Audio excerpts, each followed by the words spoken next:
we could say, to use Trump's language, that it was obliterated. Let's just assume for the sake of talking that that's what happened. It doesn't really matter because they are going to be able to reconstitute that program.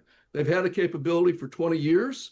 The knowledge in their heads did not get bombed away. The head of the UN's nuclear watchdog, Rafael Grossi, says that Iran could have the capacity to begin enriching uranium again in a matter of months. The US strikes on those sites a week ago had caused severe damage, but it was not total. Let's speak to Dr Jim Walsh, who's a senior research associate at the Massachusetts Institute for Technology Security Studies program. Jim, thank you for being with us tonight. Can we just start with the process here? How does the process of figuring out how much damage was or wasn't done actually work? Well, that's a great question. And it's the million-dollar question, because really right now, the only people who have access to the Iranian facilities are Iranians. Now, there are other indirect sources of information, right? So there's the satellite intelligence and the pictures that were taken before and after Fordo and the other strike sites. There's also signals intelligence. The U.S. listens in on conversations in Iran between government officials and collects information, obviously through the internet and in other formats.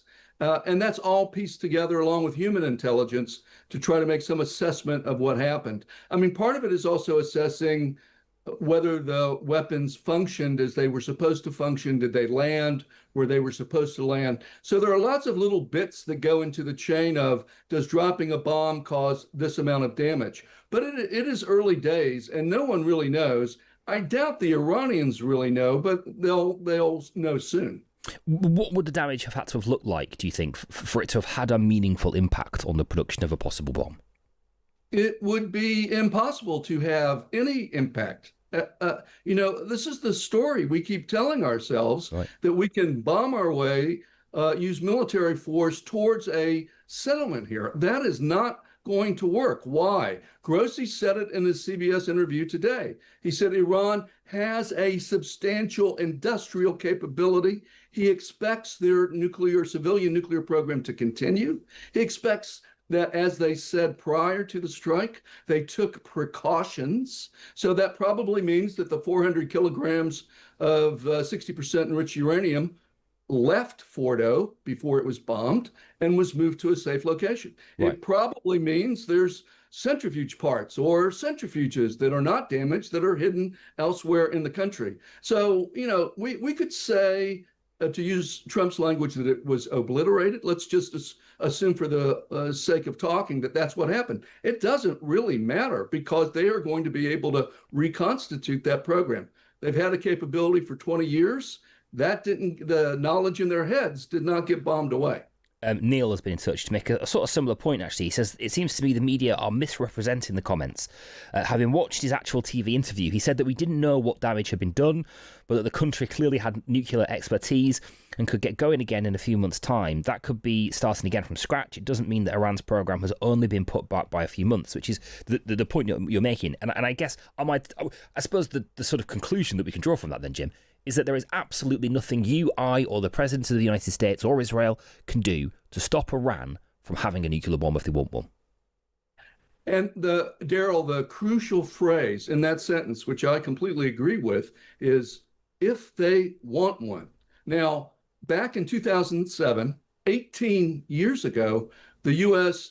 intelligence community, the Director of National Intelligence, issued a finding saying that Iran then, 18 years ago, had a technical capability to produce nuclear weapons. And the only thing that was lacking was the political decision to do so.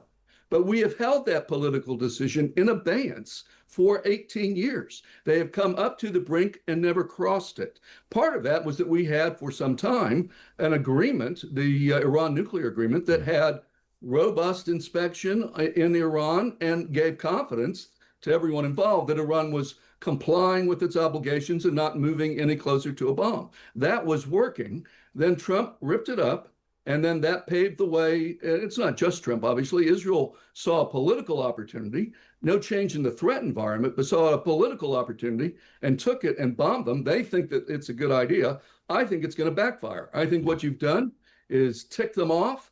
And now they are, what before was an option will now become a mission.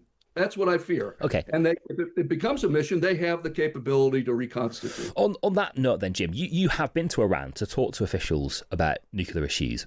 What can you tell me from the conversations you've had, from the insight that's given you, that we might not know already about this? Well, I think one thing that people don't realize about Iran, the supreme leader is the most important official, but he is also somewhat of a decider. You know, Iran is a fractious society, politically and otherwise, and so there's a lot of argument back and forth. And then he sort of sits back and lets the two sides, or whatever number of sides, duke it out, fight it out, and then he renders a decision at the end. In the past, sometimes he's favored restraint. The people who are arguing, no, let's not cross the line, that would only be more trouble than it's worth, as he decides between people who are also advocating for the bomb. Like in every country like this, as was true in Britain, as is true in every nuclear weapon state, there'll be officials who think getting the bomb is a good idea, and officials who say either it's a bad idea or let's not do it now, you know, let's not cross that line. Well, all those folks at the table who were saying restraint, restraint, don't cross the line, now they're all quiet. And the bomb advocates who are now arguing in front of the supreme leader that we need to defend ourselves and are angry and are looking around the table and seeing empty chairs from people who were assassinated, you know, they have the upper hand now in this political contest about where the policy goes. So it really strengthens pro-bomb advocates in a factional society. And, you know, the supreme leader was a hardliner to begin with. It's hard to believe that this has made him less of a hardliner. Okay, Jim, really insightful that. Lovely to have your company tonight. Thank you so much. Dr. Jim Walsh, who's a Senior Research Associate at the Massachusetts Institute of Technology's Security Studies Program on Times Radio, really kind of blowing apart a lot of the arguments that we've been having, right, over the last couple of weeks, or the last week at least, since those strikes from the US. I call on all parties to exercise maximum restraint to avoid further escalation. I reiterate that any military action that jeopardizes the safety and security of nuclear facilities risks grave consequences for the people of Iran, the region, and beyond. The IAEA continues to monitor the situation closely, stands ready to provide technical assistance, and remains committed to its nuclear safety, security, and safeguards mandate in all circumstances.